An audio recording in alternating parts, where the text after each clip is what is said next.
जय हिंद दोस्तों, मैं कौशल आपका स्वागत करता हूं आपके अपने इस चैनल पर। आज की इस वीडियो में हम बात करने वाले हैं कि आज के लिए हमारा क्या डिस्कशन था और मार्केट ने हमको किस तरह की अपॉर्चुनिटी दी, ठीक है। और उसके साथ ही साथ हम देखेंगे कि कल के लिए हमको किस तरह की अपॉर्चुनिटीज़ यहाँ पर मिल सकती हैं, ठीक है। सिंपल सा एक क्लियर सा एक डिस्कशन करेंगे दोस्तों। हम लोगों ने बात की थी, यदि हमने हमारे तीनों सिनेरियोज डिस्कस किए थे कि यदि मान लीजिए बैंक निफ्टी ऊपर ओपन होता है, यदि यहीं कहीं ओपन होता है तो हम लोगों का अलग डिस्कशन था। गैप अप ओपन होता है और प्राइस एक्शन बनने के बाद यहाँ पर आप देख सकते हैं कि ये एक इस तरह का एक पैटर्न बना और जैसे ही इसका ब्रेकआउट मिला हमको हमारे सेकंड टारगेट तक मार्केट ने अचीव करके दे दिया, ठीक है। अब ये हमारा सेकंड टारगेट अचीव हो गया, उसके बाद मार्केट ने जो है वो कम्प्लीटली यहाँ से साइडवेज रहा, ठीक है। पूरे दिन मार्केट एक छोटी सी रेंज पर कामकाज करते हुए रहा।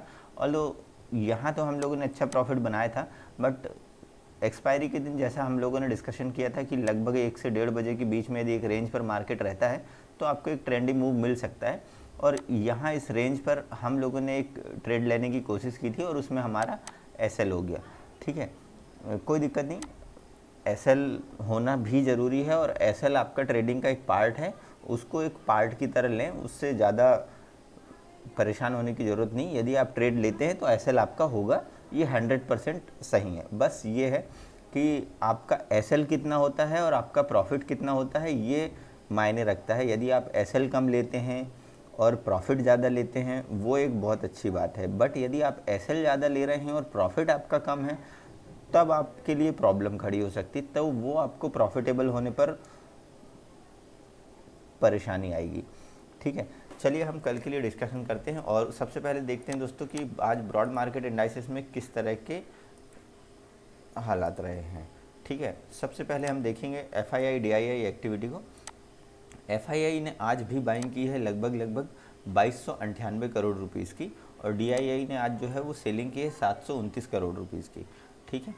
यदि हम ब्रॉड मार्केट इंडाइसेस की बात करें तो ब्रॉड मार्केट इंडाइसेस में आपको जो है ज़्यादातर इंडाइसेस आपको ग्रीन में दिखाई दे रही हैं, ठीक है, माइक्रो कैप को छोड़कर। सेक्टर वाइज यदि इंडाइसेस की बात करें तो यहाँ आपको कुछ मिले जुले इंडाइसेस दिखाई दे रही हैं कि कुछ इंडाइसेस आपको रेड में दिखाई दे रही हैं और कुछ आपको ग्रीन में दिखाई दे रही हैं, ठीक है। यदि हम एडवांस डिक्लाइन रेशियो की बात करें तो एडवांस डिक्लाइन रेशियो है 1.13 का। इसका मतलब कि लगभग 1031 स्टॉक्स जो थे वो बढ़ रहे थे और 9 से 14 स्टॉक्स जो थे वो गिर रहे थे, ठीक है दोस्तों। अब हम बात करते हैं कि हमको कल के लिए किस तरह से कामकाज करना चाहिए, ठीक है। सबसे पहले तो यहाँ हम देखें ऑप्शन चेन पर, तो ऑप्शन चेन पर यदि मैं नेक्स्ट वीक की एक्सपायरी सिलेक्ट करूँ निफ्टी की तो यहाँ पर आपको उतना खास डेटा नहीं दिखाई दे रहा है, बट यहाँ हमको पीसीआर दिखाई दे रहा है 1.16 का, ठीक है। बैंक निफ्टी की यदि हम बात करें तो बैंक निफ्टी पर भी मैं यदि अगले वीक की एक्सपायरी सिलेक्ट करता हूँ तो 1.06 का पीसीआर मेरे को बैंक निफ्टी में दिख रहा है, जो कि बता रहा है कि अभी आपकी कॉल राइटिंग और पुट राइटिंग जो है वो लगभग बराबर है, ठीक है। मगर मार्केट में किस तरह का मोमेंटम रहेगा ये हम आगे देखते हैं, ठीक है। अब ऑप्शन चेन पे हम अभी ज़्यादातर इसलिए नहीं देख रहे हैं क्योंकि ऑप्शन चेन पर जो डेटा है वो सफिशिएंट नहीं है और इनसफिशिएंट डेटा से कोई भी डिसीजंस लेना ठीक नहीं है, ठीक है। हम चार्ट पर ही देखेंगे और चार्ट पैटर्न देखकर समझेंगे, ठीक है दोस्तों। हम आ गए हैं चार्ट पर और चार्ट पर देखने में आपको एक चीज़ क्लियर दिखाई देगी। यहाँ पर मैंने 15 मिनट का बैंक निफ्टी का चार्ट लगा के रखा हुआ है और अभी आप देखिए 15 मिनट का यहाँ पर निफ्टी का चार्ट लगा हुआ है। दोनों चार्ट पर आपको एक चीज़ डिफरेंट दिखाई दे रही होगी कि निफ्टी का जो चार्ट है वो यहाँ से स्टार्ट हुआ, ठीक है, और यहाँ पर आकर क्लोजिंग दे दी, ठीक है। जबकि बैंक निफ्टी का चार्ट यदि मैं देखूँ तो बैंक निफ्टी का चार्ट आपको 15 मिनट में दिखाई दे रहा है कि यहाँ से स्टार्ट हुआ और यहाँ कहीं इसने क्लोजिंग दी है, ठीक है, जो कि फाइनल क्लोजिंग आई है 38,880 के आसपास, ठीक है। तो बैंक निफ्टी का जो चार्ट है वो आपको थोड़ा सा बुलिश दिखाई दे रहा है, जबकि निफ्टी का जो चार्ट है वो आपको इस तरह से बेरिश दिखाई दे रहा है, ठीक है। कल के लिए हम क्लियर सा एक डिस्कशन करते हैं। पहले बात करते हैं बैंक निफ्टी की। 15 मिनट का मैंने यहाँ पर चार्ट लगा कर रखा हुआ है। हम हमारे तीनों सिनेरियोज़ को यहाँ पर डिस्कस करने की कोशिश करते हैं। लेट सपोज यदि मान लीजिए बैंक निफ्टी पर ओपनिंग होती है फ्लैट, ठीक है। हालांकि अभी जिस तरह के डेली पैटर्न चल रहे हैं उस पर यह है कि निफ्टी या बैंक निफ्टी आपको गैप अप ओपनिंग होती है और उसके बाद मार्केट जो है वो एक रेंज पर आ जाता है, ठीक है। बट फिर भी हमारे तीनों सिनेरियोज हम यहाँ पर डिस्कस करते हैं। लेट सपोज यदि यहाँ कहीं ओपनिंग हो जाती है फ्लैट ओपन होने के बाद यदि मार्केट जो है वो 38,932 यानी आज का जो हाई है इस वाले लेवल को ऊपर साइड ब्रेक कर देगा तो हम कॉल के लिए बैठ सकते हैं। पहला जो टारगेट है 39,000 का है, दूसरा जो टारगेट है 39,106 का, तीसरा जो टारगेट है 39,200 के आसपास और अगला जो टारगेट है 284 का, ठीक है। ध्यान देने की बात यह है कि ऊपर साइड के टारगेट भी हमने छोटे रखे हैं, उसके कुछ रीज़न हैं। लेट सपोज यदि मार्केट जो है वो 39,000 ये एक साइकोलॉजिकल बहुत स्ट्रॉन्ग लेवल है, इसको यदि ब्रेक करेगा तो फिर मार्केट जो है वो ऊपर साइड जाने की कोशिश करेगा। और कल वीकेंड का डे है तो उतनी डिसाइसिवली पोजीशंस नहीं बन पाती हैं, इसलिए हम कल के जो टारगेट है वो छोटे रखेंगे। छोटे टारगेट रखने का एक बेनिफिट और ये भी है कि यदि गुरुवार या शुक्रवार के दिन यदि आप टारगेट रखते हैं छोटे तो आपका जितना मूवमेंट होता है ऑप्शन पर उतना अच्छा मूवमेंट आपको नहीं दिखाई देता। जैसे बुधवार या गुरुवार के दिन यदि मान लीजिए बैंक निफ्टी 50 पॉइंट मूव करता है, ठीक है, तो आपका जो ऑप्शन का जो प्रीमियम है वो आपका अच्छा मूवमेंट देता है। बट यदि उतना ही मूवमेंट यदि फ्राइडे के दिन मिलता है तो आपका प्रीमियम उतना फास्ट मूव नहीं करता। अब बात करते हैं यहीं कहीं ओपन होने के बाद मार्केट इस वाले लेवल को जो है 38,780 के लेवल को नीचे ब्रेक करेगा तो ही हम पुट के लिए बैठेंगे। पहला टारगेट 701 के आसपास का हो जाएगा, दूसरा टारगेट आज का लो 38,648 के आसपास का और जो अगला टारगेट है वो 38,560 के आसपास का होगा। अब बात करते हैं गैप अप या गैप डाउन वाले सिनेरियोज़ के।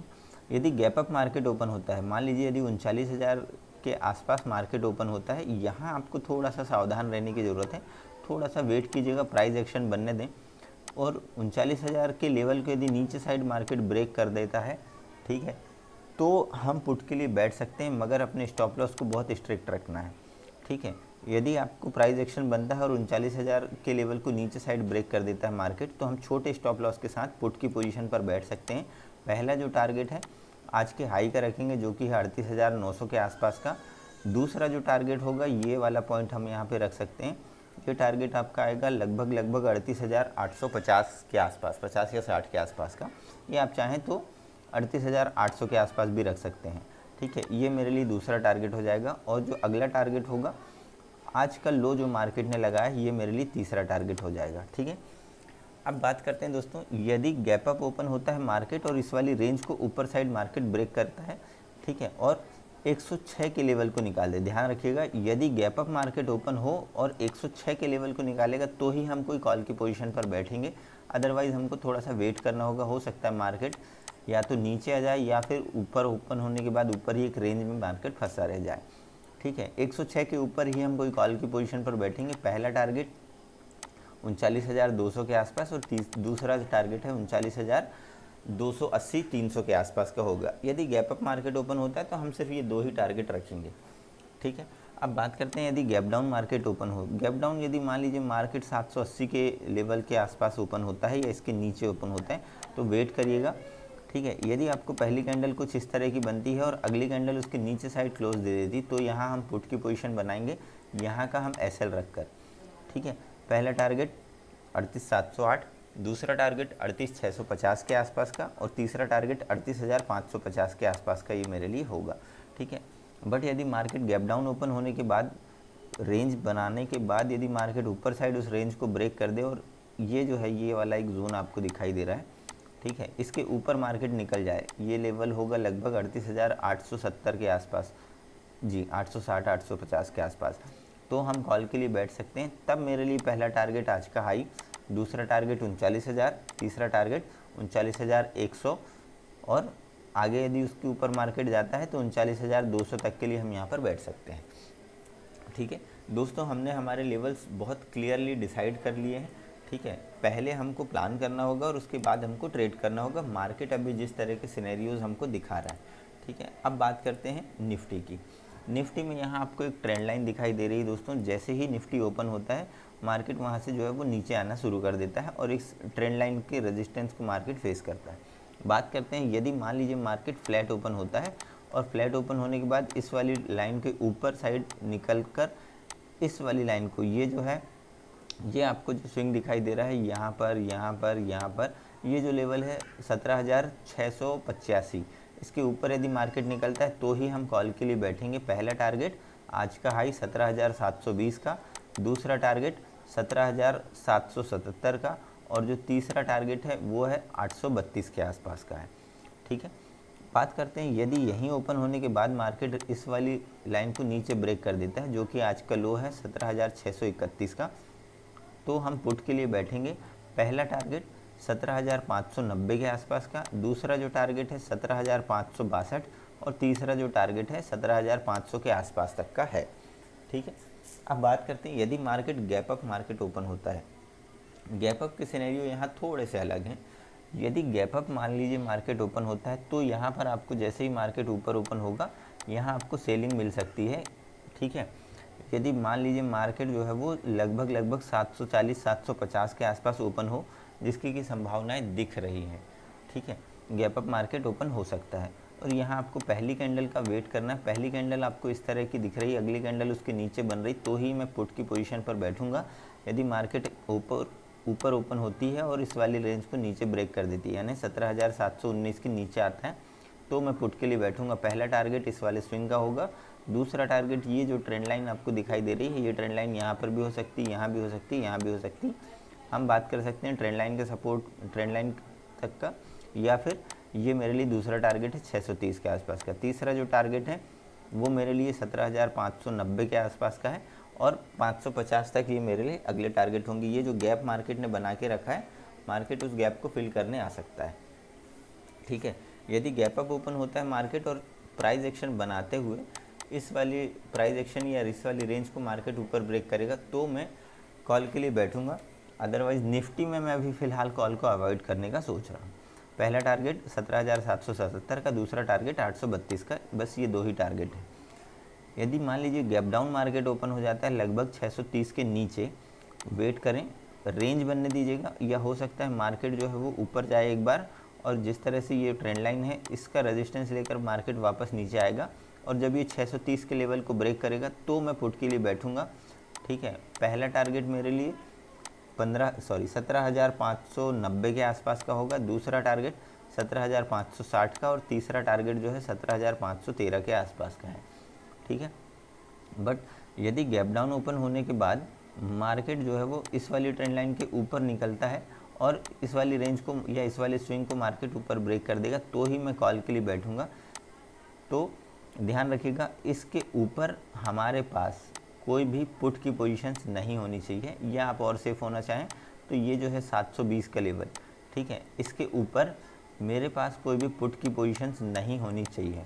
ठीक है दोस्तों, ये तो थी निफ्टी और बैंक निफ्टी का एनालिसिस कल के लिए। वीडियो पसंद आए तो वीडियो को लाइक कीजिएगा, चैनल पर नए तो सब्सक्राइब कर बेल आइकन को प्रेस करें ताकि आने वाले इन्फॉर्मेटिव वीडियोस के नोटिफिकेशन आपको मिल सकें। मिलते हैं दोस्तों नेक्स्ट वीडियो में, तब तक के लिए जय हिंद।